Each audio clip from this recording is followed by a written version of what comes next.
में। शरीर का दिया आंख है, यदि तेरी आंख निर्मल है तो तेरा सारा शरीर भी उजियाला होगा।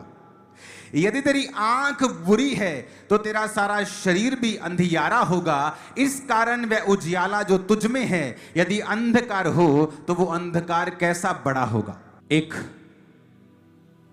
औरत को मैं जानता हूं जो उम्र में मुझसे थोड़ी सी बड़ी थी।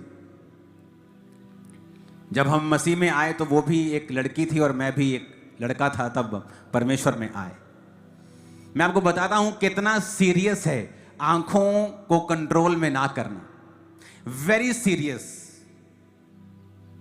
कि ये बात जो है अगर कलीसिया के साथ शेयर नहीं की जाएगी, अगर कुछ चीजें जो कलीसिया के साथ शेयर नहीं की जाएंगी तो कलीसिया, बहुत सी कलीसिया के जो लोग होते हैं, खासकर जो यंग लोग होते हैं या जवान हो रहे लोग होते हैं, बहुत से गुप्त पापों में होते हैं।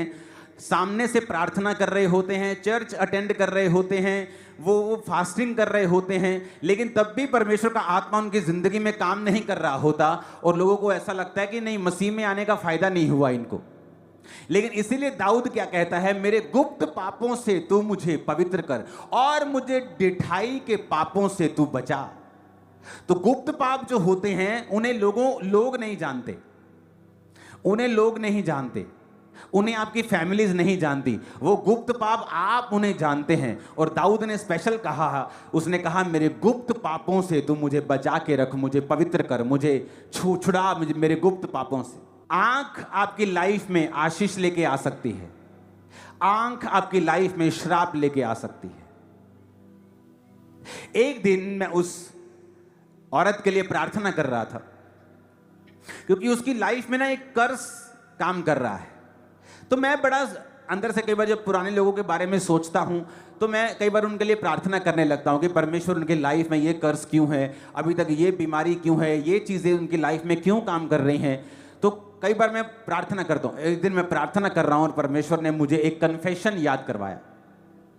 उस लड़की का कन्फेशन ये था कि जब उसके माता पिता रात को सो जाते थे और प्यार करते थे आपस में, अब मैरिड लोग इस बात को समझ जाना, तो वो लड़की चुप चुप के अपने माता और पिता को देखा करती थी।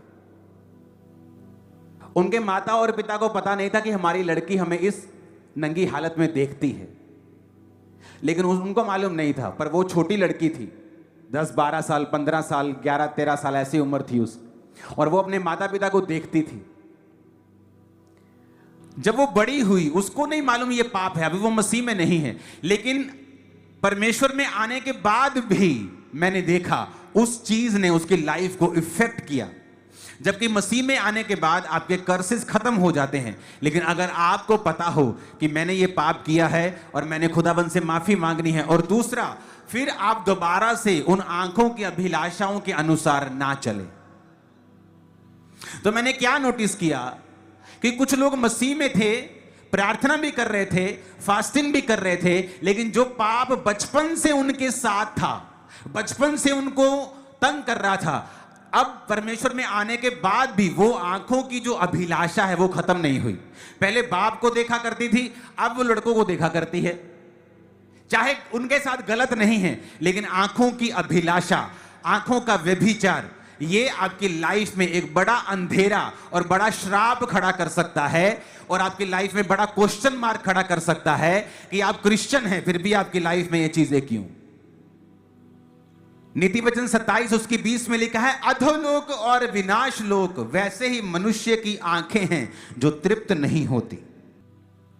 पहला यूहन्ना 2:16 में लिखा है, जो कुछ संसार में है अर्थात शरीर की अभिलाषा, आंखों की अभिलाषा और जीविका का घमंड, वह पिता की ओर से नहीं परंतु संसार की ओर से, शैतान की ओर से है।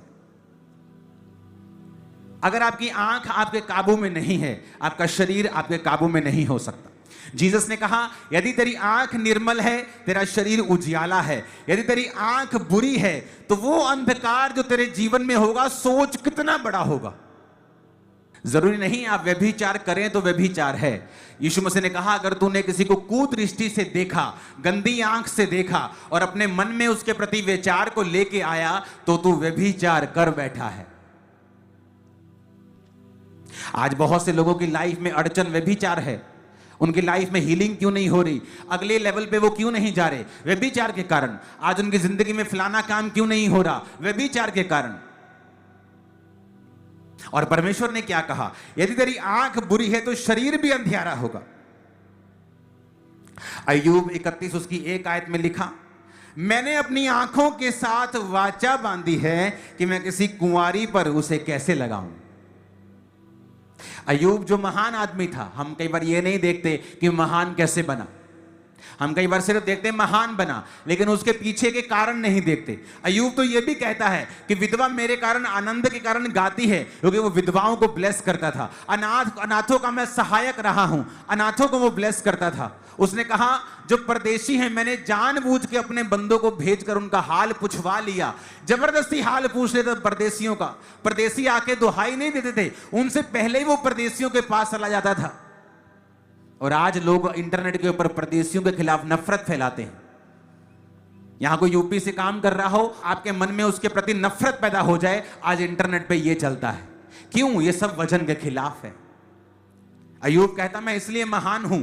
अय्यूब की किताब को पढ़ो तो बाइबल कहती है अय्यूब सबसे अमीर था अपने एरिया का, अपने देश में सबसे अमीर था। जैसे भारत में कोई सबसे अमीर हो,